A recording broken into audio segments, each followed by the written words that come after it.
I yield 4 minutes to the gentleman from Texas. The gentleman from Texas is recognized for 4 minutes. I thank the gentleman for yielding, and I ask unanimous consent to revise and extend my remarks. I rise in opposition to the bill, although I recognize the chairman of the committee's points that this literally is not the appropriation.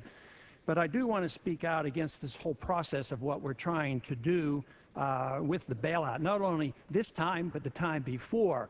And it's a system that has brought this country to its knees.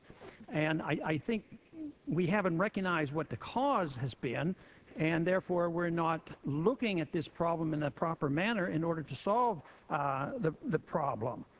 There's a lot of money been involved, a lot of money spent. The appropriations that we've made here in the Congress, as well as the trillions of dollars the Federal Reserve has used to try to bail out the financial industry, and nothing seems to be working. I think it's mainly because we haven't recognized, nor have we admitted, that excessive spending can cause financial problems. Excessive debt can cause some problems. Inflation, that is the creation of new money and credit out of thin air, can cause a lot of problems, and we've been doing it for decades, and it was predictable. This is not a surprise that we got ourselves into a financial mess because of a system that is deeply flawed. And so what do we have? What have we been doing now for the last 6 months to a year? That is, we have been spending more. We have been running up debt like we've never run up before, and we're printing money like we've never have before. And we think that is going to solve the problem that literally has been the cause, and that is too much spending and too much borrowing and too much inflation. But I do want to address the subject more specifically about moral hazard and why the system was so deeply flawed.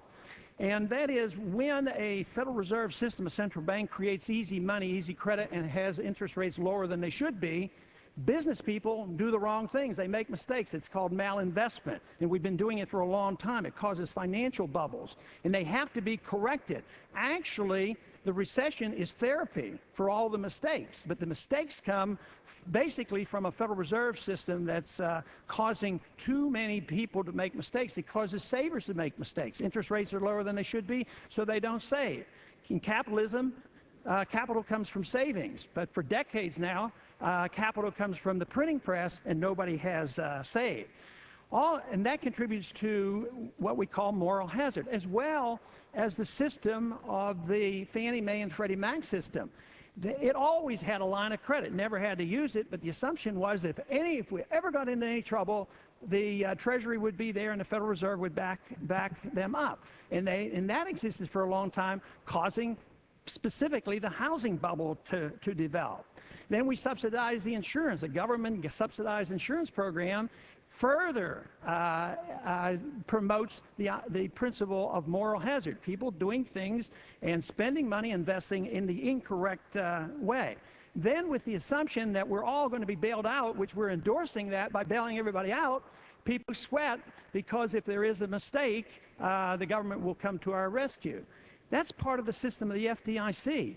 Now, nobody can conceive of the notion that we could live without an FDIC. But the truth is, a private FDIC would never permit this massive malinvestment. There would be regulations done in the marketplace, and there would not be this distortion that we end up with. So the whole principle, and this bill actually makes it permanent, that the insurance will be $250,000 per depositor. Now you say on the short run that's pretty good, because that conveys confidence to the system, because at least we know that our deposits are secure. But this is true. This is true. It helps on the short run. And then generally, this is the way we work here. We always say on the short run, this is going to be a benefit. On the short run, the bailout will help. On the short run, we do this. But on the long run, actually, it's a great deal of harm that's done. And matter of fact, today, the long run is here.